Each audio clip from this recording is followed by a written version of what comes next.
안녕하세요. 저는 35살 가스 회사에서 근무를 하고 있는 여자예요. 전 남편과 7년 전에 이혼했고 불신녀로 살다가 얼마 전 좋은 남자를 만나서 재혼을 했습니다. 현재 남편과는 동갑으로 몇 년간 저희에게 가스를 납품받는 거래처 식당 사장님이었어요.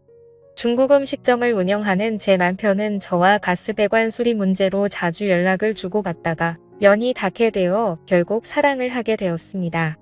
제 남편도 돌싱이었는데 이혼한 지 1년밖에 되질 않아 저와의 만남에 대해 오랫동안 고민한 듯 했지만 결국 저를 놓치기 싫다면서 그날로 저와 남편은 서로에게 사로잡혀버리고 말았네요. 아무래도 둘 다 아이가 없으니 크게 신경 쓰이는 건 없더라고요. 아무튼 그렇게 만남을 이어오던 중 한 번은 남편의 이혼 사유를 물어보니 술기운을 빌려 괴로운 듯 말하더군요. 전 부인이 자신보다 10살이 어렸는데 결혼한 지 9년 정도가 되었을 때쯤 전 부인이 다른 남자와 바람이 난 걸 알게 되었는데 그런 사이를 오래 유지하고 있었다고 하더라고요. 그래서 자신과의 아이를 갖기 싫어했었던 걸 알게 되었답니다. 그런데 남편은 전 부인을 많이 사랑해서 웬만하면 가정을 지키고 싶어서 그런 모든 사실을 알고서도 억지로 참고 살았는데 집안 곳곳에 일부러 불륜 흔적을 남겨 놓았다네요. 결국 더 이상은 못 참겠다 싶어서 이혼했다고 합니다. 그 말을 듣는데 진심으로 전 부인을 많이 사랑한 감정이 전해져 왔습니다. 사실 오래된 거래처 고객이다 보니 상품 홍보를 위해서 영업 직원과 몇 번 방문했던 터라 전 부인을 본 적이 있습니다. 두 사람이 얼마나 금술이 좋았는지 가게 안에는 아내와 같이 찍은 사진이 도배가 되어 있었고 가게 이름도 아내 이름을 따와 지을 정도로 각별한 부부의 모습을 봤었습니다. 그런 두 사람이 이혼을 하니 한 번씩은 다 수근수근 거렸고 저도 그중 한 명이었죠. 그런데 그랬던 제가 이 남자와 사랑에 빠질 줄 누가 알았겠습니까? 제 남편은 빨개진 얼굴로 제 손을 잡으며 말하더군요. 내가 원래 해바라기 같은 면이 있어. 한 번 마음 주면 정떼기 쉽지 않은데 이혼 이후로 유일하게 내 눈에 들어온 여자는 당신이라고 제게 고백을 했습니다. 새삼 심장이 쿵쾅대며 설레더군요. 진심인지는 모르겠으나 어쨌든 썩 듣기 나쁜 말은 아니어서 속아주는 셈치고 남편을 받아들이기로 했습니다. 남편은 연애 초반부터 지금까지 항상 달콤하고 부드러운 남자였습니다. 하나부터 열까지 저를 아기 다루듯 감싸주고 보호해 주었어요. 아마도 어린 여자와 살았기 때문에 이런 습관이 몸에 익었나 보다 했죠. 왠지 모르게 전 부인에게도 이렇게 했을 것 같다는 생각에 질투가 나더라고요.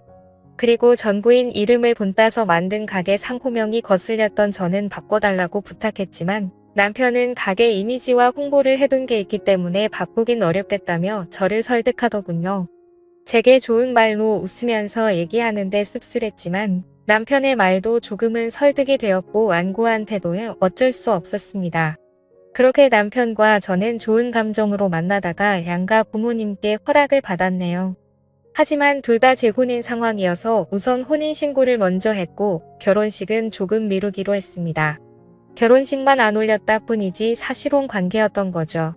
혼인신고 이후 저는 남편 집으로 들어가 동거를 했고 이미 법적으로 부부였기 때문에 저는 그 남자의 아내로서 그리고 며느리로서의 삶을 살았습니다. 다시금 결혼 생활을 하면서 아내의 역할을 해보니 참 낯설더군요. 혼자 살던 습관에서 벗어나 누군가와 같이 하루를 맞이하고 끝내는 것은 익숙하지 않았습니다. 덜렁거리고 집안일을 한꺼번에 모아서 처리하는 저와는 다르게 남편은 매 순간 깔끔을 떨며 잠시라도 어질려져 있는 모습을 보는 것을 꺼려하는 깔끔한 성격이더라고요. 그렇지만 남편은 싫은 소리 한 번 하지 않으면서 특유의 자상함으로 따뜻한 말을 건네주었어요. 여보, 힘들면 내가 할 테니까 그냥 당신은 당신 일만 봐. 어차피 내가 집안을 하려는 사람과 결혼한 게 아니고 사랑해서 결혼한 건데 당신이 스트레스 받는 거 싫어하며 든든하게 절 안아주니 예전에는 느껴본 적 없는 처음 느껴보는 남편의 따뜻함에 몸이 녹아내릴 지경이었습니다. 자상함은 개미 코털만큼도 없던 전 남편과는 달리 저를 아껴주며 보듬어주며 곁을 지켜주고 시댁의 공격으로부터도 잘 지켜줬습니다. 어느 날 시댁에 갔는데 시아버지가 어디 며느리 음식 솜씨 한번 보자며 제게 저녁 식사를 차려보라고 했네요. 집안일은 젬병이었던 저는 예상치 못한 미션에 우왕좌왕하다가 인터넷 요리 레시피를 보며 겨우겨우 재료를 파악해서 만들었습니다. 생각보다 시간이 많이 걸린 탓에 시아버지가 배가 고프다며 나오셨고 제가 만든 음식 맛을 보았는데 갑자기 표정이 변하더라고요. 솜씨가 마음에 안 들었는지 젓가락을 탁 내려놓으시면서 말했습니다. 아가야. 아니 참내 마흔을 앞두고 있는 너한테 아가야라고 말하기도 참 별스럽구나. 나이를 먹었으면 음식 정도는 할 줄 알아야지. 음식을 업으로 삼는 사람 집안에 시집와서 남편한테 요리도 부려먹을 작정이냐고 말하더라고요. 옛날 아가는 어린 나이였으니 가르치면 된다라고 생각했는데 라고 중얼거렸습니다.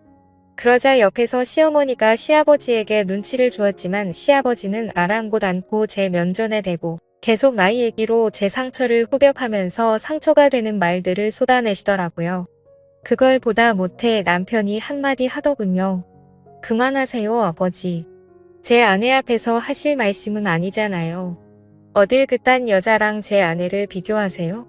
아버지께서 2번 다시 이런 말씀하시면 앞으로 다시는 찾아오지 않을 겁니다. 라며 통쾌한 사이다를 알려주었는데 얼마나 고맙던지요. 저런 아버지 밑에서 어떻게 우리 남편 같은 아들이 태어났는지 그야말로 놀랄 노자였습니다. 남편이 이렇게 나오니 저도 더 잘해야지 하는 마음이 커지더라고요. 전 남편과의 이혼 사유가 시댁과의 갈등이었던지라 재발 방지 차원으로 저는 긴장을 늦추지 않고 건성으로나마 그냥 아버님 성격을 내내 맞춰드렸습니다. 어색한 분위기 속에서 저녁 식사를 마친 후 어머니는 틀어져 버린 부자 사이가 마음에 쓰이셨는지 술상을 버우셨습니다. 시아버지와 남편은 잔을 주고받으며 얘기를 나눴고 저는 시어머니와 부엌에서 과일을 먹으며 얘기를 하던 도중 깜짝 놀랐습니다. 사실은 얼마 전 전며느리였던 아이가 우리를 찾아오지 않았겠니? 라고 말하더라고요. 다시 우리 아들이랑 합치고 싶다면서 도와달라고 무릎까지 꿇고 간절하게 말했답니다. 시아버지가 전며느리를 싹싹하고 애교가 많아서 많이 예뻐했었다고 말하시더군요. 그러면서 시어머니는 바람난 며느리 난 그렇게 용서가 안 되는데 니네 시아버지는 전혀 아랑치 않고 사람은 누구나 실수할 수 있는 법이라며 달래기 바쁘더라고 라고 시어머니께서 빗김을 해주시는데 어쩐지 식사 내내 저와 그 여자를 비교를 했던 거구나 싶었네요. 황당하고 불쾌해서 귀가 더러워지는 기분이었습니다. 바람은 실수고 음식 솜씨는 실수라고 봐주시기 어려웠던 건지 벼랑간 바람난 며느리 뭐 예쁘다고 비교질 해대나 싶었는데 이미 전며느리의 수작질이 깔려 있었던 겁니다. 밤이 깊어가자 시부모님은 자고 가라고 제안하셨습니다만 저는 시아버지가 거북했죠. 그래서 저는 남편과 함께 집에 가겠다며 단칼에 거절했습니다. 저는 취한 남편을 대신해서 운전대를 잡았고 시부모님께 인사를 드린 후 차를 출발시키고 한참 주행하고 있는데 갑자기 남편이 속이 울렁거린다며 차를 잠시 세워보라고 하더군요. 남편은 내리자마자 속을 비워냈고 목이 마르다며 등을 두드리고 있던 제게 건너편 편의점에서 물 좀 사다 달라고 부탁했습니다. 저는 알겠다고 잠깐만 기다려보라고 말하고 편의점으로 가기 위해 파란불의 건널목을 건너던 찰나 브레이크를 밟는 소리와 동시에 그 자리에서 쓰러지고 말았습니다. 하필 신호를 지키지 않았던 차에 교통사고를 당하고 말았던 거죠. 남편은 술이 확 깼는지 놀라서 달려왔고 쓰러진 저는 병원에 실려가 온갖 검사를 마친 후에 입원을 하게 되었습니다. 의사 선생님께서는 다행히 심각한 건 아니지만 인대 쪽에 문제가 생겨 당분간 다리를 쓰긴 어렵다고 말하더군요. 답답해도 나중에 고생하지 않으려면 몇 달간만 잘 참으라고 했습니다. 그렇게 친정시댁 식구들은 제가 교통사고를 당했다는 소리에 한달음에 달려오셨고 남편은 다 본인 탓이라며 그때 아내한테 물 심부름만 시키지 않았으면 교통사고 나지 않았을 거라고 울면서 자책했습니다. 저는 오히려 그런 남편을 위로하며 나 괜찮다고 너무 걱정하지 말라고 얘기해 주었네요. 시아버지는 그 와중에서도 혀를 끌끌 차시며 시댁에서 자고 가라는 말을 안 들어서 벌 받은 거라고 하시는데 대꾸할 힘도 없었던 저는 몸 아픈 것도 서러운 판국에 그마저도 꼭 참아내야만 했습니다. 남편은 그 후로 병원에서 먹고 자고 하며 전보다 몇 배로 제게 신경을 써주며 잘해줬습니다. 다리가 불편해서 밥도 제대로 못 챙겨 먹을까봐 손수 떠먹여 주고 난 후에야 가게를 나갔고 하나부터 10까지 다 챙겨주더라고요. 남편이 허브한 날 씻겨주고 재워주고 먹여주니 정말로 아기가 된 느낌이었습니다.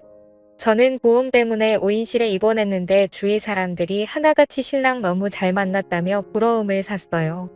일도 안 가고 남편과 깨소금을 풍기며 같이 있으니 오히려 더 행복한 나날이었습니다. 그러던 찰나 어느 날 남편이 퇴근을 하고 찾아와서 무거운 얼굴로 저를 바라보았습니다. 여보, 나 사실은 요새 가게 매출이 많이 떨어져서 지방에 계신 스승님을 좀 찾아뵈어야 할 것 같아. 가서 신메뉴 개발 조언도 좀 얻고 여러 가지 방안도 연구할 겸 한 일주일 동안은 다녀와야 할 것 같은데 어떡하지?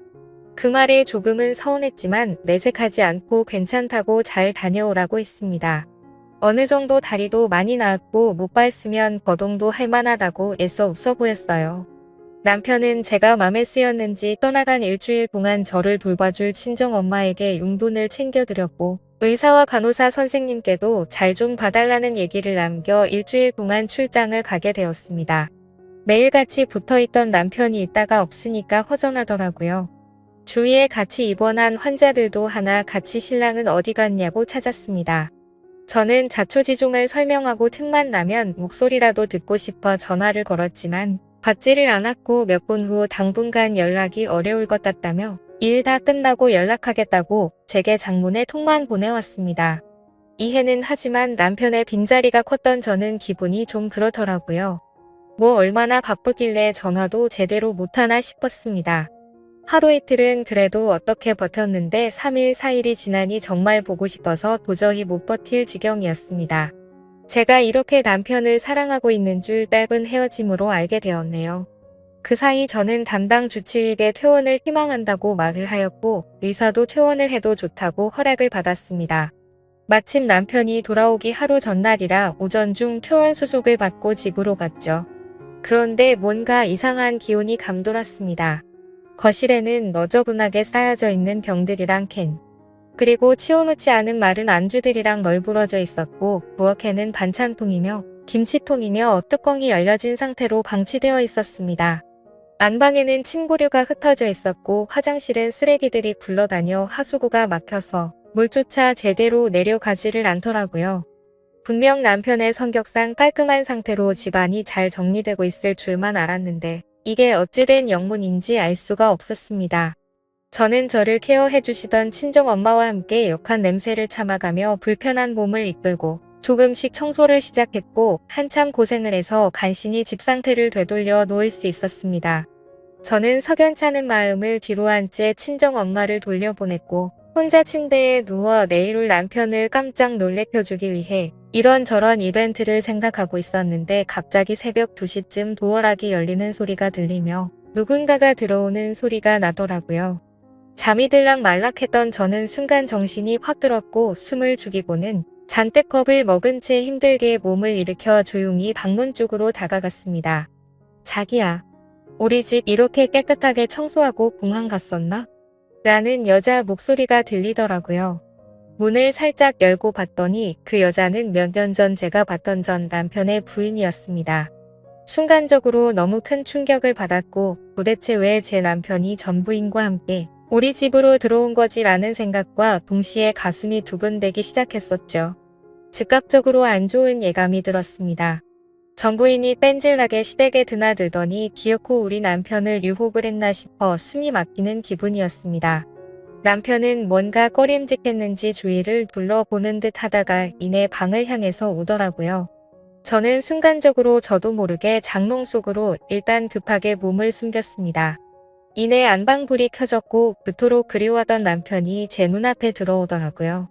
그런데 표정이 너무 어두워져 있었고 제가 알던 남편이 맞는지 의심스러웠습니다. 이내 방을 둘러보더니 촉이 왔는지 어딘가로 전화를 걸더군요. 여보세요. 김미나 환자 보호자 되는 사람인데 혹시 김미나 씨 퇴원했나요? 라고 묻는데 심장이 쿵쾅쿵쾅 떨렸습니다. 남편의 어두운 표정을 보고 있으니 뭔가 제가 죄를 짓고 숨어있는 건가 싶고 두렵더라고요. 남편은 전화를 끊으며 앞에 있는 전 부인한테 말했습니다. 큰일 났어. 아무래도 우리 집사람 퇴원한 것 같아. 집안 청소 싹 하고 집에 없는 걸 보니 친정에 간 것 같은데 너 이제 돌아가. 그리고 내 뜻대로 일주일 동안 이별 여행 다녀왔으니까 완전히 우린 끝난 거야. 알겠지? 라며 전 부인의 어깨를 부여잡더라고요. 순간 판단력이 흐려지며 머리가 새하얗게 멍해졌습니다. 이별 여행. 이게 무슨 말인가요? 이별 여행이라니요. 다들 생각하듯이 남편은 일주일 동안 지방에 있는 스승님께 간다는 말은 거짓말이었습니다. 사실은 전 부인하고 일주일 동안 이별 여행을 갔다가 왔던 거였죠. 그것도 교통사고 나서 병원에 입원하고 있던 저를 내팽겨두고 말입니다. 그 말을 듣는데 배신감에 눈물이 나고 손이 부들부들 떨리더군요. 믿었던 남편의 배신의 치가 떨렸습니다. 남편의 전 부인. 아니죠. 남편의 상간녀는 남편에게 안기며 말하더군요. 오늘 하루만 더 자기랑 같이 있었으면 했는데 도움을 안 주네. 어쨌든 고마워 자기야. 내 부탁 들어줘서. 자기한테 미련이 남아서 예전 시댁에도 찾아가고 그랬는데 이걸로 만족할게. 그래도 마지막으로 보내던 밤들을 영원히 잊지 못할 거야 라며 혼자서 무슨 비련의 여주인공이 된 것 마냥 남편의 곁을 울면서 스쳐 지나가더군요. 남편은 전 부인을 밖으로 내보내고 한숨을 내쉰 후에야 제게 전화를 걸었습니다. 그래서 저는 장롱에서 천천히 나갔죠. 그러자 남편은 엄청나게 당황해 하면서 말하더라고요. 여보, 언제부터 거기 있었어? 당신이 왜 거기 있는 거야? 라고 심하게 말을 더듬는데 저는 제 휴대폰을 남편에게 확 집어 던지고는 울고 불며 난리를 쳤습니다. 야, 이 분리수거도 안 되는 쓰레기야. 어떻게 네가 교통사고자재 당한 날 내팽겨치고 전 부인이랑 여행을 다녀올 수 있어? 네가 짐승이지 사람이야. 어떻게 네가 나한테 그럴 수가 있어? 라며 숨을 헐떡거리며 울었습니다. 그러자 남편은 가슴 아픈 얼굴로 허울 좋게 저를 위로하며 달래더니 꼭 안아주면서 말하더군요. 미안해. 다 내 잘못이야. 사실 헤어진 전 부인이 당신이랑 만난 지 얼마 안 돼서 계속 나랑 재결합하자고 했었어. 내가 안 통하니까 우리 부모님한테도 찾아갔더라고. 그런데 내가 당신하고 결혼 약속까지 다 했는데 이제 와서 어떻게 배신을 해. 전 부인한테 한참 동안 여러 번 알아듣게 설명했는데 끝끝내 이별 여행 다녀오면 날 놓아주겠다고 하더라고. 그래서 어쩔 수 없이 다녀온 거야. 내가 당신을 사랑하니까 정말로 그 여자랑 다 끝내려고 이별 여행 간 거라고 말했습니다. 이별 여행을 다녀온 것도 다 저희 부부 사이를 위해서라고 합리화시키는데 대꾸할 가치도 없는 멍멍이 소리에 허탈함과 실망감까지 도저히 어떻게 할 수가 없겠더라고요. 어이가 없던 저는 물었습니다. 그럼 집안 꼬라지는 왜 이렇게 어질러워 놓은 건데? 설마 나 입원하고 있는 사이 그 여자랑 우리 신혼집에 들어와서 산 거야? 남편은 우물쭈물 하다가 한참 고민을 하다가 말하더군요. 원래 전 부인이랑 6년간 살았던 곳인데 여기 집 구할 때 전 부인 친정에서 돈을 보태줬어. 전 부인 귀책 사유로 이혼하게 되면서 나한테 다 넘겼었는데 바람난 남자와 헤어지고 갈 곳이 없다며 찾아왔더라고. 그래서 당신이 입원하고 있는 사이 이 집에서 잠시 있게 해준 거야. 그냥 나도 모르게 좀 불쌍하더라고. 그래서 저는 지금 그걸 말이라고 하냐고 따져 물었습니다. 옛날에 그 여자 집에서 돈 좀 보태줬다는 걸 빌미로 나랑 신혼생활을 하고 있는 이 집에 그 여자를 들여놓다니 말이 된다고 생각해? 그리고 그것만으로도 용서가 안 되는데 이별 여행까지 갔다니 말이 되냐고. 내가 만약 교통사고 안 났으면 어쩌려고 그랬냐? 이런 걸 보고 하늘이 도왔다고 하는 건가? 나 니들 절대로 용서 못해. 가만두지 않을 거야 라고 말했죠. 제가 속이 좁은 건지 모르겠지만 이딴 짓을 벌인 남편을 도저히 이해할 수가 없고 용서할 수가 없었습니다. 이별 여행 어디서 그럴듯한 말로 불륜지를 포장하는지 그따위 건 개나 주라 그래요. 그들에게 로맨틱했던 일주일의 시간을 아무것도 모르고 남편을 그리워하며 보내던 걸 생각하니 더욱 울분이 치솟았습니다. 전은하게 받쳐 소리를 지른 후 남편의 만류를 뿌리치고 자리를 박차고 나와 목발을 짚고 새벽 밤거리를 울면서 걸었네요. 여태 흘린 눈물 모은 것보다 더 펑펑 쏟았던 것 같습니다. 그토록 사랑했던 내 남자의 극단적인 행동에 충격을 받은 저는 친정집에 머물면서 결국 남편과 하는 시간을 갖자고 했네요. 남편은 틈만 나면 찾아와서 제게 당신이 생각하는 그런 일은 전혀 없었다고 삭삭 피는데 마음이 돌아선 저한테는 남편의 모든 행동이 믿음이 가지 않았습니다. 그러자 남편이 말하더군요. 그 여자랑 끝났다는데 왜 내 말을 믿지를 못해? 당신이 나 없이 살 수 있을 것 같아? 당신이 지금 날 못 믿고 이렇게 헤어지면 지금 나한테 이렇게 대한 걸 후회할 거고 그 여자처럼 날 다시 찾게 될 거야. 왜 여자들은 뻔한 행동을 계속하는지 모르겠네. 당신 나중에 그때 가서는 소용없어. 내 말 명심해. 그 뻔뻔한 말에 있는 정도 다 떨어지더라고요. 저는 결국 이혼을 감행했고 무턱대고 혼인신고를 빨리 한 탓에 빨간 줄만 하나 더 생겨버렸습니다. 남편이 그 이후로 어떻게 살고 있는지는 모르겠네요. 남편이 운영하던 중국집은 주인이 바뀌어 다른 사람이 운영하고 있었습니다. 여전히 예전 부인 이름을 딴 상호만 보면 그날의 충격이 떠올라 심장이 뛰고 기분이 나빠지네요. 어쨌든 저는 짧은 결혼 생활을 끝내고 싱글로서 삶을 살아가는데 역시 싱글의 삶이 제게는 제격이었습니다. 제 인생의 결혼은 2번 다시 없으리라 장담할 수 있어요. 대신 자유로운 연애는 실컷 하고 살게요. 이제는 결혼보다는 연애가 좋은 것 같습니다. 제 사연을 읽어주셔서 감사합니다.